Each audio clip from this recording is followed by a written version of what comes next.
you can see that the market, it breaks out here and it starts honoring these two moving averages. You can see here it did penetrated a bit over here, but it didn't get an extended move to the downside. In other words, you don't see these really huge bars to the downside indicating there's a lot of momentum.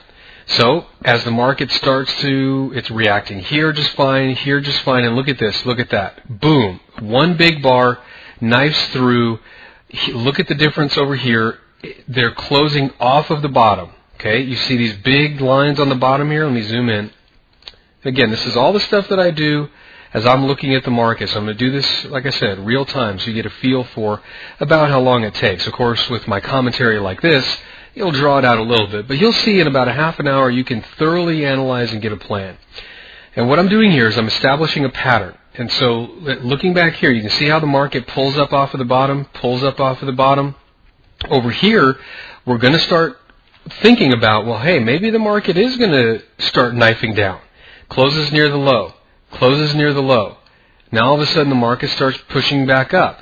And you can see, once again, the market cannot follow through to the downside. So once we get over here, this is when I can say, okay, well, maybe the market isn't going to start moving down, and I should be prepared for the market to start moving up. Market moves back up. Lots of volatility. Look at this big black bar to the downside. Starts getting around the moving average again. So what am I looking for? I'm looking for the market to pull up off of the bottom. Pulls up off of the bottom. Reacts, comes back down, pulls up off of the bottom. So I'm thinking, okay, the market's probably going to move up again. Market moves up.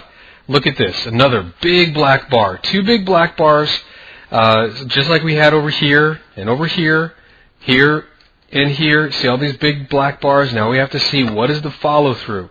Does the market follow through? Next bar, pulls up off the bottom. Pulls up off the bottom. So we get the market reacting again. Now remember, when the market did this little U shape here, this upside down U shape, we wanted to see, did the market pull off of the bottom? So the market once again is going to form this U shape. Now look at the difference. Boom. Closes down on the low. Now we can say we've got big black bars, but now we have a different pattern, don't we? The market is not pulling off of the bottom, it's closing on the bottom.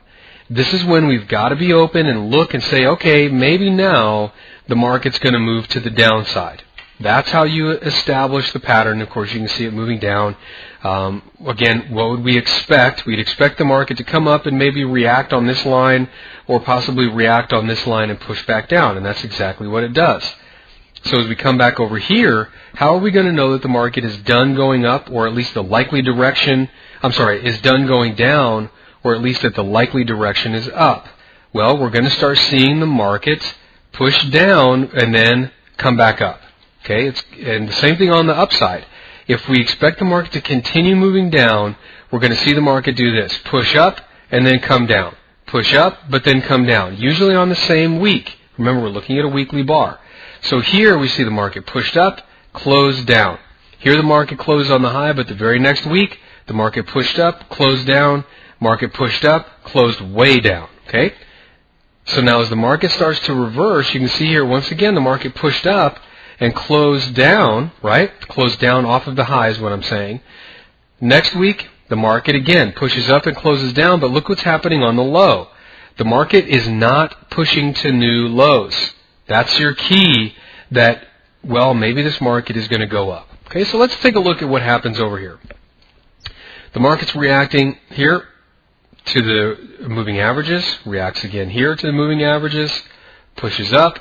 Now is when we have the established trading lane. So now we've got some boundaries of where we think the market's going to go. So here we see the market reacts right around the moving average again. We're also coming into the old highs.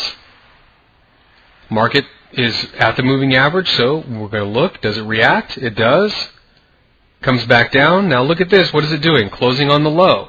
What does that mean? Well, it means if the market breaks this low here, then we're going to anticipate that the market is going to move down to this support zone. And then below that, to that moving average line, below that, to this line here. Okay, so we've got a plan. What happens? Boom. The market does it all. It breaks to the downside, comes down, breaks this support, comes down and touches all the way down